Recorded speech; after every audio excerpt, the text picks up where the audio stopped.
Hey y'all, I know I have not posted any long form content in a minute, so I just want to come on really quick to give you guys a update.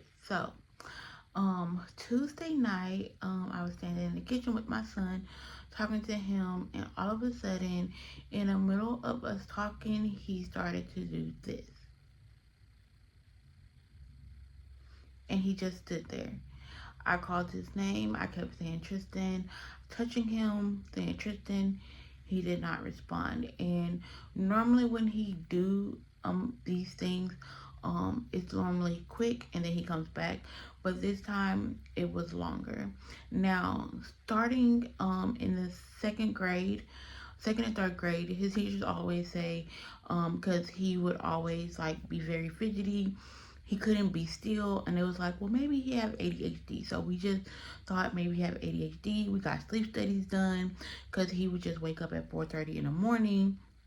He still to this day he wakes up at 4:30 in the morning like clockwork.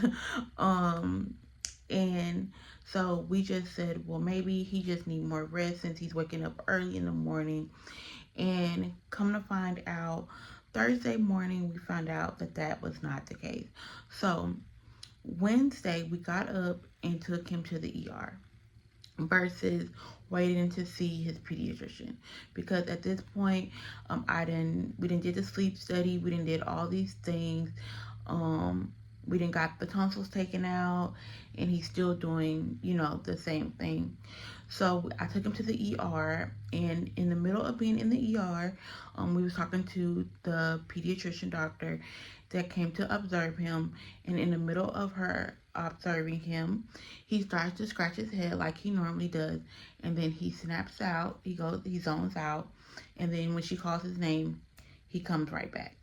And so that's when she prompted and called the other hospital that's connected with them, which is St. Mary's, and she have him admitted into the hospital.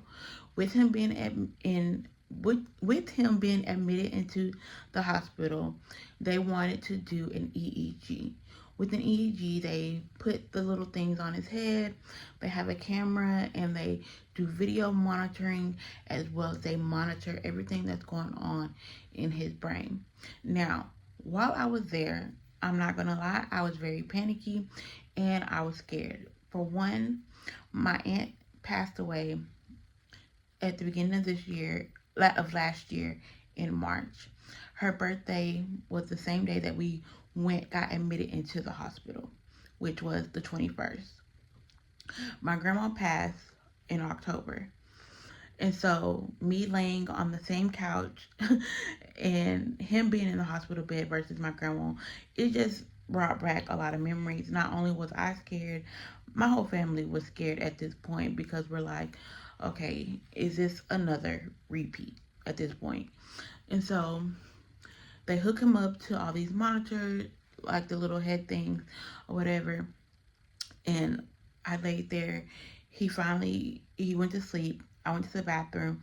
I come back out, and I'm gonna show you guys the clip as well. I'm gonna insert the clip, and I want you guys to take a look. This is what happens. Tristan, Tristan, Tristan, Tristan, calm down. Tristan, Tristan, Tristan, it's mommy. Tristan, Tristan, look at me. It's mommy. Tristan, it's mommy. You see me? You're okay. Okay? Okay. You know where you are? Where are you? Hospital. Okay. And that's what happened when I came back out of the bathroom. Now, once this episode was over, he went back to sleep. And I got up back on the couch. Mind you, they can see everything that's going on in the room. So I went back to sleep, and then I woke up and I said, God, I said, I don't want them to think that I'm crazy. I know what I see at home. I know he wakes up at 4:30 like clockwork every single day. I said, God, please let them see what I see on an everyday basis. Not only me, but what he said that his teachers have been witnessing at school. And I kid y'all not. At 4:30, like clockwork, my son Tristan jumps up like an alarm clock. He jumps up and he says, "I'm up. I'm ready." Like, he was alert. And I'm like, it is 4:30 in the morning. It's time to go to sleep. But soon as he jumped up, they're calling on the intercom. They're like, "Tristan, touch your nose. Tristan, can you hear me?" He does not respond. And then he does this, and I'm going to insert a clip as well so that y'all can see. And once he does this, he comes back. And then once he comes back, he's able to do everything that they command, they tell him, they ask him to do. Can you touch your nose? Touch your nose for me. Point to the ceiling, Miss Richardson. Miss Richardson, point to the ceiling. Touch your nose. Did you feel anything? No. Touch your nose, Miss Richardson. Can you point to the ceiling, Miss Richardson? Point to the ceiling. Can you touch your nose for me? Can you point to the ceiling? Hold up 3 fingers with your right hand. Did you feel it? And it started from 4:30 until it was time for them to take, the 24 hours was up. It was time for them to take the things off of his head.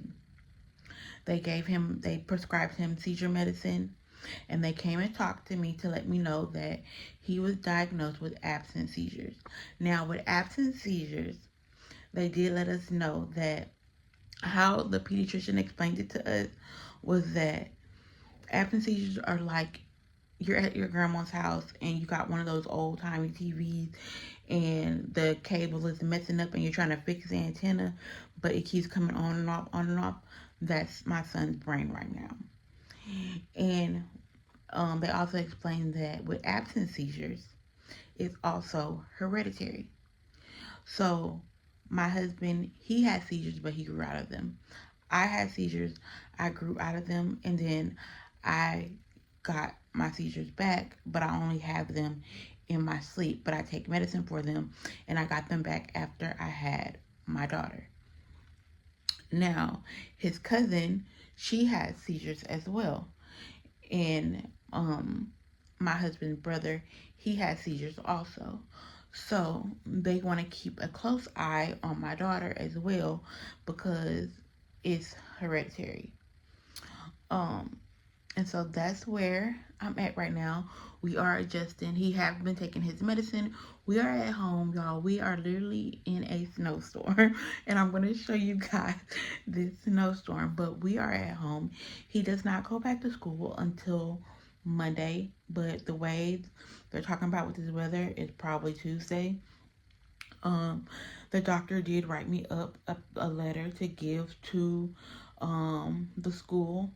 My mom did tell me to talk to the counselor, get a meeting with the counselor, the principal and teachers and stuff, because he have gotten in trouble for just sitting there in class when they're telling him to do his work. And the doctor had to tell me that him just staring in the space when they're telling him to do his work is not his fault. It's something that he cannot control. And so we want to put stuff in place to where they are aware that, hey, he can't control this. So you're going to have to give him, extra time, extra time to process what you're saying. Although, yes, he's in advanced classes, but what's going on with him right now, it's going to take time. And so just keep him in your prayers, and that's where we have been, y'all. That's where we have been. I'm going to insert the clips and everything, but just keep us in your prayers. We are still adjusting. He's been taking his medicine. He's only had one episode today. Yesterday he had four. As I've witnessed with my own eyes. Um, I did get a notebook. My sister-in-law told me to grab a notebook. So we did grab that yesterday, and I'm gonna start documenting everything that I see once this snowstorm is over, and I can just get like a schedule going.